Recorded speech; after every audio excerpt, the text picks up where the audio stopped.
Grab your favorite caffeinated beverage and get cozy because you are listening to Mindful as a Mother with Paige Bruce and Lindsay Adams. This podcast is not intended to be a substitute for therapy or the therapeutic relationship, and the information given in this podcast is purely for educational purposes and is not intended to replace the advice of a professional. Do you remember those toys from when we were kids where you would fit the different shaped pegs into the different shaped holes? Yeah. That's a lot like parenting, except when you have a neurodivergent child, using traditional parenting techniques is like trying to put the round peg in the star hole. That's exactly how I felt when I discovered that Sam was neurodivergent. I knew that traditional parenting techniques and even the approaches that I was taught in grad school, they didn't feel right in my soul to like supporting who he was as a human. And they also just weren't effective. And that's when I discovered the power of responsive parenting. Exactly. So if you are like us and are interested in tailoring responsive parenting techniques to your neurodivergent world, check out our Parenting Your Neurospicy video series. You can find it in our Stand store at the link in the show notes. It is so hard to find social and emotional learning toys that will actually be engaging and fun for your child. And that's why we are so excited that we are partnering with Slumberkins. In our home, we're really struggling right now with the idea that I'm the worst kid ever. I'm a horrible sister anytime we make a mistake. And so we recently brought in the Yak, which is all about self-acceptance for kids. And it's made such a difference. When we're struggling, we can remember that our brain is lying to us and say Yak's affirmation, I am loved as I am. When things get tough, I go back to my heart. I know I am enough. Oh, I love this. It's hard for me to find toys that are or stuffies that are engaging for my kids. And normally I take them to my office, but with the Slumberkins, I haven't even been able to get them to my office because my kids are so obsessed. So if you want to try Slumberkins, you can go to their website. We'll also put it in the show notes and use the code Mindful as a Mother for 15% off at checkout. Hello and welcome back to Mindful as a Mother. My name is Lindsay Adams and I'm here with Paige. And today we are talking about the emotional ladder for your children. So if you didn't listen to the previous episode, please go back and listen to it because you need to understand the ladder and how it affects you and shows up for you so that you can hold space and support your children in moving through their emotional ladder. I did not, until I read this book, just fun fact, I did not realize the steps of a ladder were called rungs. You didn't? No. Why didn't I think about that? I did know that, but I don't know where I learned or picked up that level of information. Okay. There's another podcast I listen to. It's called The Bad Broadcast. It's super popular. Do you listen to that? So she talks about it's just life things people submit, their worst ex stories or their worst in-law stories, and she kind of comments on it and shares, and it's funny. But she has this segment, and she called it the Dum Dum Club, and it's things that you realize how did I get through my whole life? And so I have a few of those that I'm oh yep, I am definitely in the Dum Dum Club. So that's what I thought of and it's a nice, cute way, not you're a dum dum, but I think a dum dum sucker, you're. Oh, yeah. It's so cute that you didn't know that. Yeah. And I have a ton of those because that's my life. I called it, I'll share one of mine. Netflix or Spotify, you add it to the Q. I called it the K because of Spanish, because it's Q. So I call it the K. And Tim's what the hell are you talking about? I was the K. And he's it's the Q. It's the Q. And I was that makes so much more sense. Let's just circle back to the GIF situation. Yeah, I don't know if it's a GIF or a GIF. I'm gonna go with it. I think that was open to interpretation. I think so. Because that's what I personally believe, and that must be right. So what are the different rungs on the emotional ladder? 1, present and calm. And we're going from the top down, guys, just as a quick refresher. 2, I believe, is awareness. Yeah. 3, autopilot. 4, survival. 5, delusional. Yes. And so in last week's episode, we talked about how you can recognize that you're in different states and how you can move in different states. Now we're going to talk about about how we can recognize our children are in these states, because children express things through their behaviors. That's how we know what kind of state they're in, because they often don't have the awareness to say like, oh, I'm feeling this way, or oh, I'm in survival, right? It's a behavioral thing. Yeah. So behaviorally, what does a 1 look like in kids of different ages? So let's go with teens and preteens. A 1 would be feeling calm. We're not experiencing anxiety regarding school and homework and peers. We are supporting and enjoying our relationships in our life, whether that's with family members or with peers. We're getting enough sleep and rest in. We're not moody. And we're cooperative and collaborative with our family members. Yes. And so this is where I think of like the times where you tell your teen like, hey, you need to clean your room before you go out with their friends. And they're like, yeah, okay, cool. And they just go do it. Like that is or you say your curfew's 10 and they're like, cool. And they don't argue. There's no pushback. Like they're flexible and adaptable and easy to work with. They're collaborative. Yes, and they are successfully able to manage their ADHD symptoms with whatever accommodations or skills or tasks or things that we've already been working through and talking about and covering. Yes. And teaching them within our families. Yeah, so there's a level of awareness of, and this goes into 2 as well, but like what skills they're using those skills at a teenage level. If they've built the foundation, then it looks like maybe more independently using skills and not needing as much prompting or feedback from you as a parent about where they are at. Yeah, and I think independent use of skills. So now, here's my question. How many level 1 teens do you know? Not very many. Not very many. Hormones play a role in that too, but it just made me laugh. And then for younger, like preteen, it's similar to teens, but maybe they need a little more support with like implementing skills or being aware of what's going on in the moment. For younger kids, this looks like playing well with others, less fighting with siblings, more cooperative, more willing to share, more willing to like accept feedback. Less self-critical, less emotionally reactive. Yeah. Their needs are consistently being met. Yeah. Yeah. Food. And they can express safety. Their needs. Yeah, I think and they can express their needs. Yeah. So when we move to 2, that is the awareness piece. Let's start with teens. In teens, I think that looks like there's some struggles coming up, but they're aware of them. They have a plan to deal with them. So it might be like, hey, I have a few missing assignments. This is my plan. Or they're open to feedback from a parent. So you approach them as a parent, say, hey, I noticed you have a few missing assignments. What's your plan? And they may say, I don't know, I need help with that. Or you can suggest a plan and they're open to trying it. They're open to problem solving and feedback. And then for younger kids, it's the same, but maybe a little more like dependent on you pointing out that they may be in this state. Yeah, building the awareness. Yeah. And younger kids, this looks like there may be conflict or things that come up, but when you intervene, it's easy to manage. So there's a sibling fight and you intervene and everybody's cooperative with intervening, right? Like that's what being a 2 looks like. So the symptoms and the issues and the behaviors are a little more intense, but they're easily managed. And this is when you can go to your child and say, hey, I think we need to use a skill right now. And they are like, yeah, sure, let's breathe together. Or they're open to it.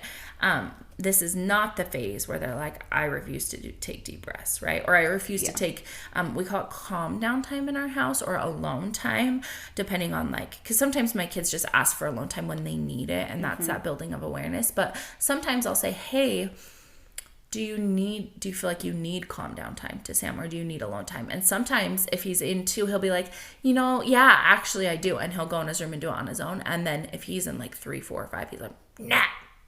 Yes. So in my life, one is when my 8-year-old is like, I need space and goes, right? Expressed it. And then the autonomy taken. 2 is like, when I'm seeing it happen, I'm like, I wonder if we need some space. Not that I'm telling her to, right? Yeah, but it's a curiosity piece. Yeah. Yeah, I'm going to do that. and then goes.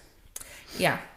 And so it's this like workable approach, and this can be navigated through like all ages. For more of a toddler or younger child, this looks like being more agreeable to being comforted or calming down, right? Like, so this is, hey, why don't you come sit with me on the couch and we snuggle or read a book? And they're like, yeah, sure. I'm just trying to think for a toddler, like what a good example would be. And I think that's the best one I could come up with. In the 2? Yeah. Yeah, because as a toddler, you're focusing on building their self-awareness by pointing it out and like narrating it. Yeah, you're narrating it and giving them, like prompting them. And well, the other thing is like they respond really well to redirection. So say maybe they hit or have like a normal toddler like behavior, and you offer a correction, like our hands are only used for, high fives or, whatever, that then they like respond well to that redirection. Or maybe they're having trouble sharing and it's the other person's turn. You say, we're going to let your sister finish her turn, and when she's done, then you can take a turn. What do you want to do while we wait? And they're like, oh, I want to play with this. Like they respond really well to redirection. Yes, I agree with that. Or I have a 4-year-old, so she's still a toddler. She's at a 2 when I'm saying, it's so-and-so's turn with it now, and when they're done, then we can take the turn, right? Because we were fighting over it, and she goes, okay, and then walks away. Yeah, what Sam will do in that, how I know he's in it is like, fine, because like I'm annoyed by this, but I'm still able to like walk away, right? Mm-hmm. Like and accept that this is the reality of the situation. Yeah. 3 is autopilot, and what does that look like in teenagers? Autopilot is putting out little fires as they show up. Just existing, not necessarily taking a proactive approach. So I would say maybe we're spending more time procrastinating, but we're still getting stuff in. Mm-hmm. Maybe we're not consistent in our like things at home that we're asked to do, and there's a little more pushback, but eventually we do them. Let's say, I think overwhelm and stress are like a big indicator. Like if your teen is saying that they're stressed out about their responsibilities, or they have their peer relationships. Yeah, that's where you can see like they're expressing, they're still able to be aware of like what's a little bit of what's happening, but not really aware of the part they play in it. They're aware that like this is uncomfortable for me. Yes, but I'm maybe even placing a little bit of blame on like external factors. Yeah. And when you hear your kids start to complain that you're a mean parent, or you're asking too much of them, or it's unrealistic, that's when they're in this phase. Mm-hmm. I agree. What about younger teens, preteens? Preteens, I would say, well, I work with a lot of kids who start expressing some anxiety and stress in their preteens. Mm-hmm. Maybe difficulty with their peer relationships, so they're not enjoying their social, like their extracurricular activities or school as much anymore. Mm-hmm. Pressures, though, that like pressure. I feel like there's pressure. Yeah, pressure. Yeah. Even maybe some more isolating than normal, mm-hmm. or like withdrawal from typical relationships. Yeah, or the thing I feel like I see in this phase and the next phase with kids like that are more focused on peer relationships. So this is like your preteen and teenagers. Preteens and teens. That's all preteens and teens. They either isolate from their friendships, or they go all in on their friendships and screw the responsibilities, right? Like there's not that healthy balance there. And difficulty balancing an autopilot. Yeah, because it's like I'm just going to do what is like feels most important in the moment. And a lot of teens avoid that emotional, like especially neurodivergent teens. When something becomes overwhelming, there's an avoidance pattern to it. So like I'm just going to do the fun thing. Which we've talked about being the yellow, red, blue, yellow, red. Yeah, go listen to our quadrant. Yeah, the quadrants. Quadrants. Okay, and then younger kids, for me, this looks like getting in multiple sibling conflicts, like back to back. If it feels like all day there's a problem, or having emotional reactions, like more emotional than usual. So maybe it's not manageable, like I can help calm them down, but it feels like with co-regulation, but I'm spending a lot of time doing that. Like I'm having to co-regulate a lot and manage sibling fights a lot in my house. or even friendships, like friendship fights a lot. More emotionality, so we're a little more sensitive. This is when in my house it's the stop copying me, don't look at me, and it's like there isn't necessarily something physical happening, but we are out of 3 and we're scanning for danger, right? Yeah. So like if our sibling looks at us wrong, that's it. Yeah, lots of I don't really like this word, but I don't know what else to call it, like tattling. Yeah, and this like a lot of like this the word. Like I need you to do something about this thing. Keep me safe. Keep me safe. Yeah. Keep me safe. Yeah. Attachment person. And it's not really about what the other person is doing or the tattling behavior. It's a way of your child communicating to you that like, hey, I am in a 3 right now. And then that's where you can say like, as a parent, instead of addressing the tattling behavior, you can address like the need for safety and regulation. And then the tattling stops. You don't even have to really address it, right? Like, yeah. So you just validate. And if your kid doesn't have siblings, like in a parental relationship, it's the same thing. You're getting a lot of pushback. You're getting a lot of like, you're a mean parent, or they don't want to spend time with you, or maybe they want to spend a lot of time with you, like never leave you. Yeah. So it's that like, I'm very like attached and anxious when I'm not with you. Yeah. Versus like. Yeah. Well, and for some kids, it's like, I don't want anything to do with you. Yeah. So a lot of kids have this, especially neurodivergent kids, is it's like, I don't want you to comfort me. I just want to go in my room. Yeah. Do my thing. The other day, Alayla was in a 3. She's my 8-year-old, and I knew because she called me mother. Oh, yeah. That's funny. That was the first time she's like, fine, mother. I was like, excellent. At least she didn't first name you yet. Not yet. So for toddlers, a 3 looks like just like having emotional difficulty and emotional intensity. Maybe more separation anxiety.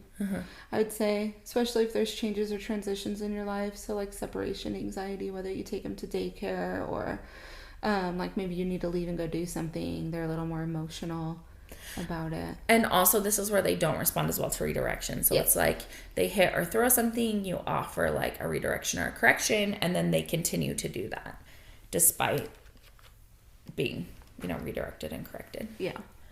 Okay, so let's move on to survival. Survival is like frantic. Yeah.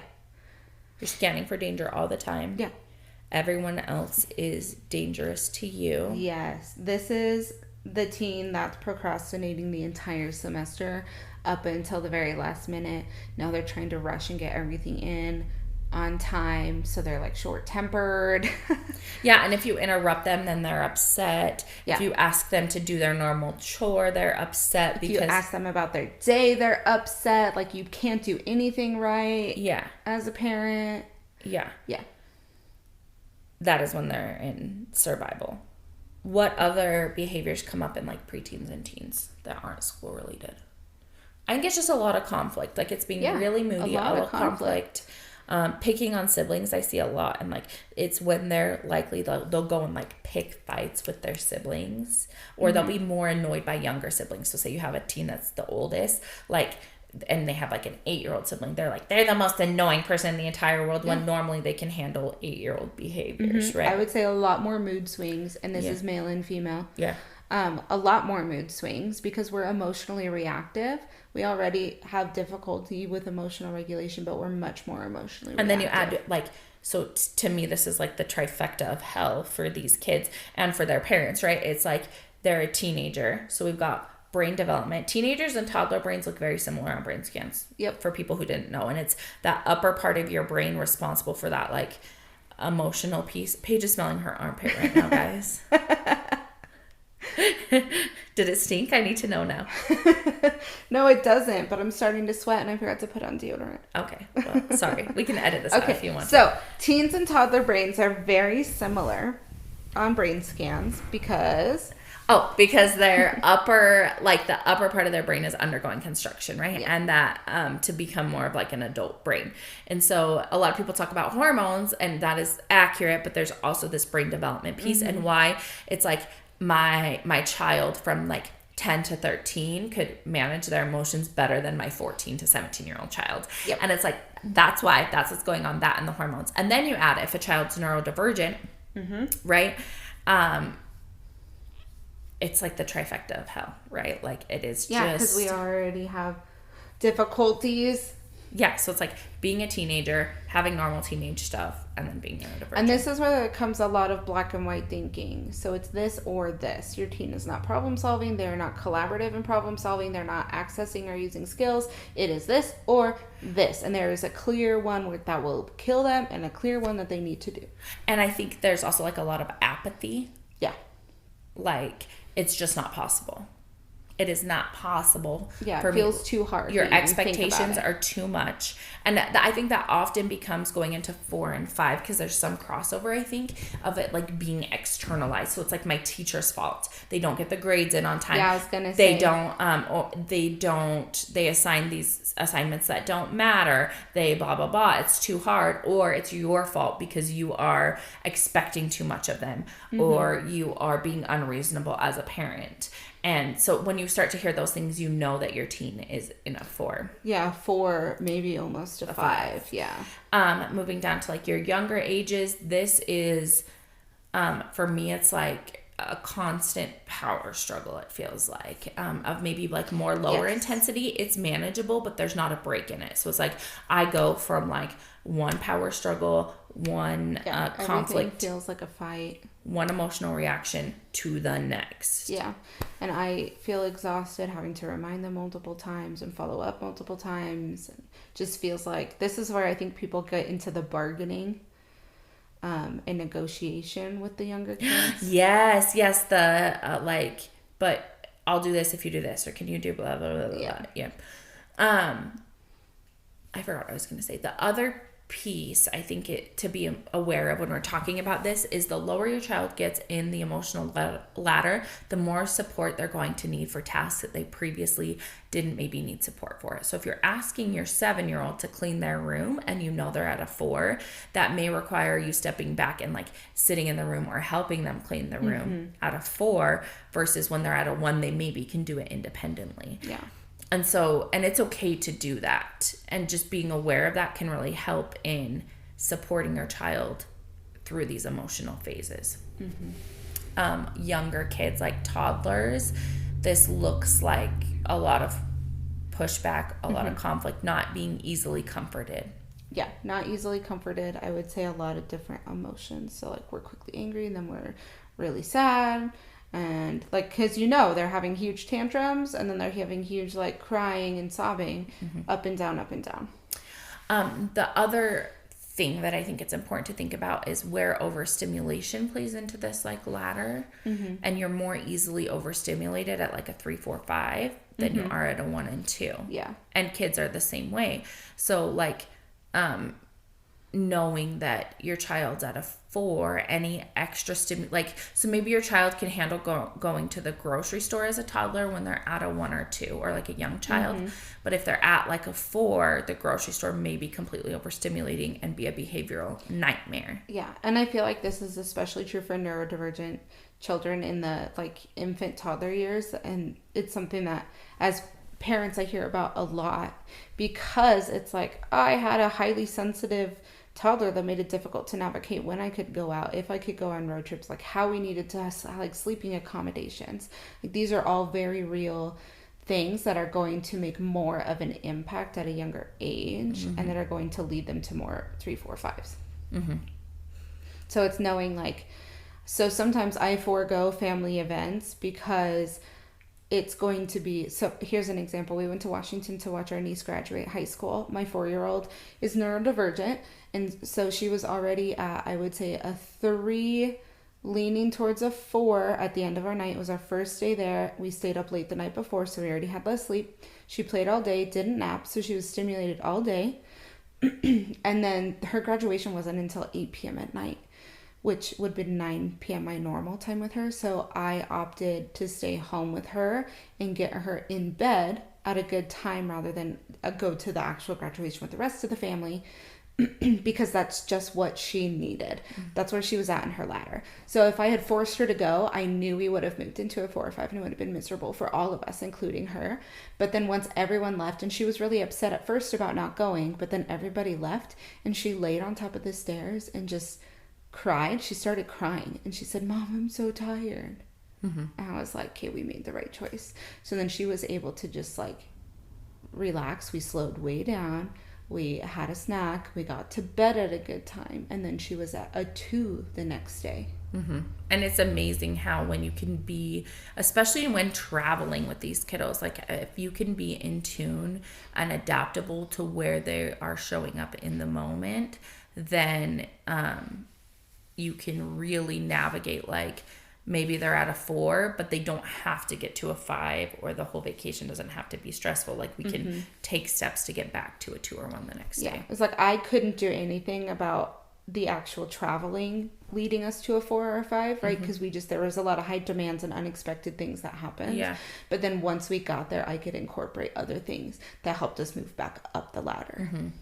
This is where, like, to help my kids move up the ladder, because there is, like, Sam does have a PDA piece to him.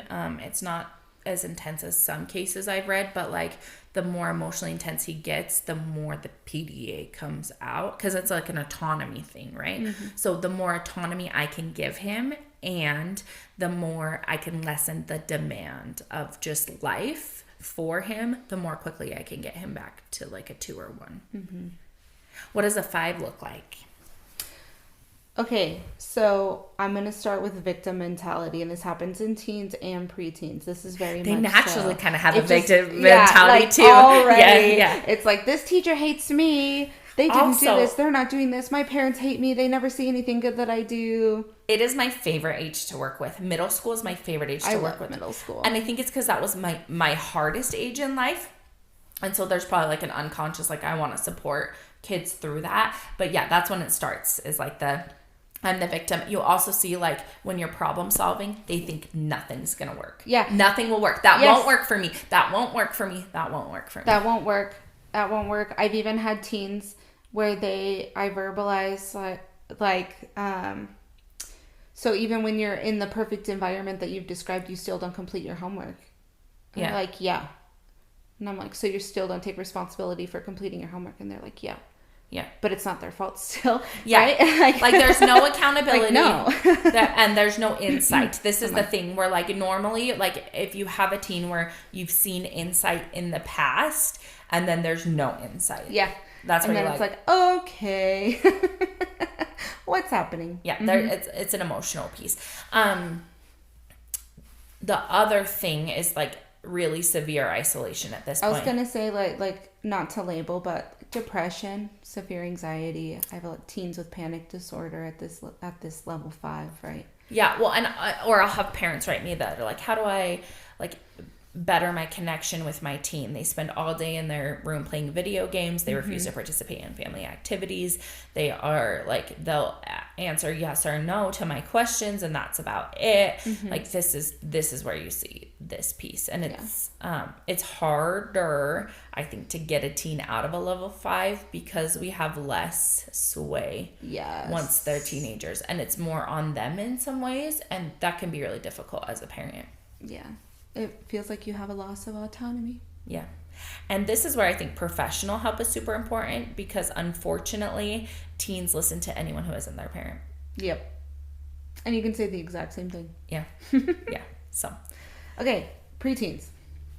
Similar, but more, yeah, I mean, I think it's very similar, but also they have less autonomy naturally. So, this is maybe more refusing, like, to meet responsibilities and like chores, lots of power struggles with like demands and rules. Maybe pushes for more autonomy than would be age appropriate. Yeah. A lot more defiance. I would say this one, and the like, let's drop a little bit lower too into children. Low self-esteem. Yeah. I would say I see a lot of like low self-esteem, very like critical inner voice. We're really interpreting the interactions with our peers, the comments of our peers, in a negative way. Yeah, and so this can present, I think, in two ways. There's like the avoidance of like I'm gonna isolate and avoid because of emotional reasons, or I'm on the attack and I'm having a ton of conflict. So I usually see teens go two ways. Like they refuse to socialize when they're in this, or they don't think they can make friends. They misinterpret everything, right?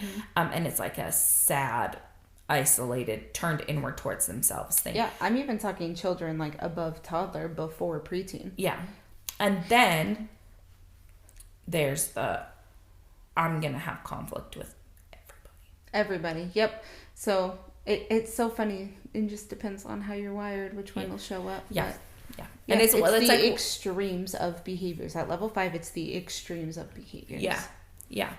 And then, for younger, it's the same thing. Like a ton of conflict, constantly being emotionally heightened, not able to calm down, not able to complete responsibilities that they've been able to complete in the past. Maybe even high expectations for themselves. That version of such high expectations on themselves that they won't reach it, but then we're self-critical and it like starts to perpetuate. Yeah. And like general like apathy, like nothing's gonna help. I'm always gonna be like this. My life sucks. Yeah. That's kind of what you hear. Toddlers, to me, this is like full-blown meltdown. Yeah, all the time, anywhere you go. Full-blown meltdowns, whether that's in anger or whether that's in tears. Yeah. Difficulty relating with their peers, other toddlers their age, because nobody's regulated in this scenario. Yeah. So what can people do to help move their children from a 5 if they're open to it? My first thought is intentionally slowing down. Yeah.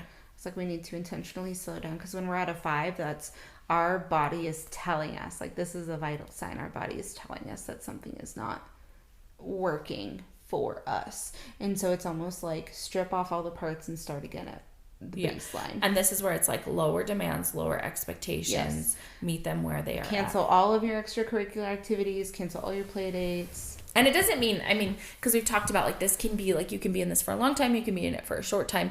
So maybe you do just need a day. Yeah. Maybe you need a week. Maybe you need to rethink your teen's schedule. And it doesn't mean they can't get back to the regular one, but it's like lowering demands gives them the space to do that. Yes. All right. Well, this was our explanation of the ladders of emotional well-being, including for our neurospicy children. Go back and listen to the one for adults. Listen to this one for kids, and then let us know what you think. Thanks for coming to Mindful as a Mother podcast. If you'd like more of us and Mindful as a Mother, you can find Paige at Instagram at Parenting with Paige and Lindsay at Linz_Adams LCSW. Find us on TikTok, Instagram, and in our Facebook group, Creating Community and Smashing Parental Stigma, Embracing Mindful Motherhood and Positive Parenting. Thanks so much, and see you next time.